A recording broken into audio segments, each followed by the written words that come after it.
Hello, everyone, and welcome back to another episode of the MKB Podcast. I am your host, as well as CEO of Mills Knows Bills, Mills Bender. If you tuned into last week's episode, you already had the pleasure of meeting and learning from Jeff Rountree.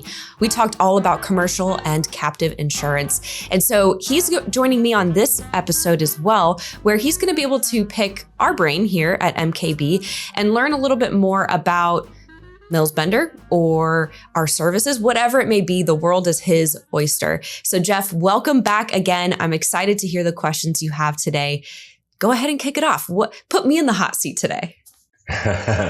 Well, thanks again for having me. I appreciate it. I'll jump in and just ask, I think it's a key question for any business owner is like, with your extensive experience, and again, I appreciate the time. What would you say are the most critical financial metrics a business owner should be monitoring for their business? Like what's the key component that you would give that piece of advice for? There's so many, but I will pick just one. And I would say that's cash flow. And there's a lot of business owners who know that they should budget. They know that they should analyze their profit and loss. They know they should look at their bank account balances. But what they often miss is projecting their cash flow. And they miss it because, frankly speaking, most of them don't know how to do that. And so as a result, they struggle with making financial decisions every single day because they don't know where their money is going to be 2, 5, 10, 13 weeks from now.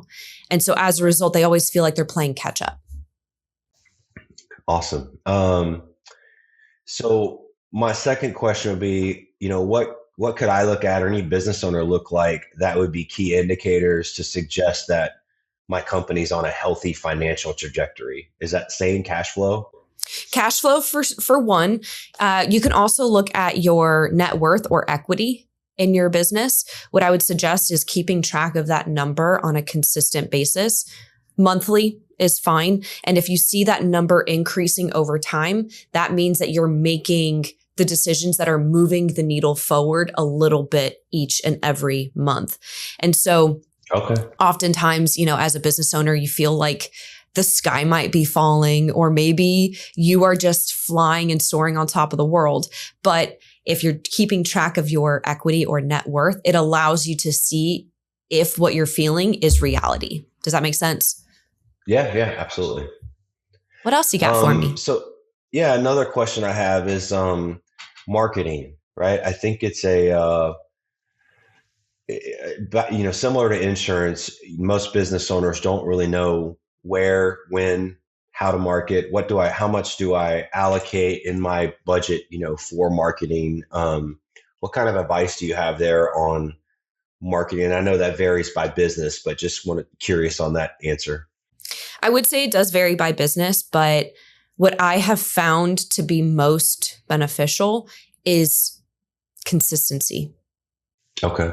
Honestly. And so if you are consistently putting content out there, consistently talking with your demographic online, that's acting as a passive salesperson while you continue to have those one-on-one conversations actively. And so I was speaking about this on a podcast just yesterday, actually. I was getting interviewed and the gentleman had asked me my marketing strategy and what business owners should do if they want to expand their reach. And point blank, outside of consistency, double down during your slow season. Not because you're expecting a return on that doubling down during the slow season, but because you'll expect it when your revenue picks back up. Right? If you know that December is already slow for you, but January is incredibly busy, double down in December, anticipating that you're going to have more eyes throughout the month of December and you'll be top of mind in January. Why is that important? Because none of your competitors are doing that. They all forgot to plan financially for the slowdown in revenue. They didn't set aside extra money for additional marketing.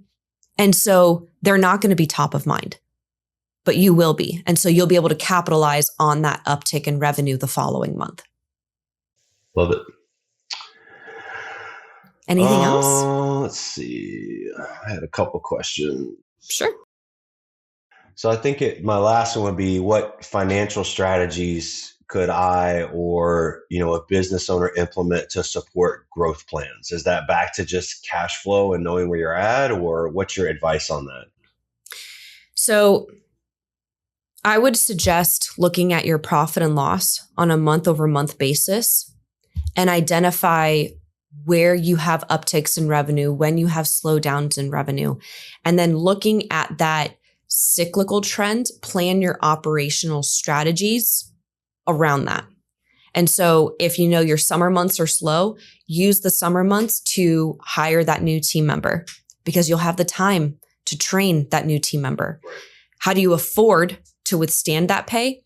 3 months prior, you're setting aside the extra revenue that you're making in your higher season months, saving it so you can afford that pay in those following 3 months.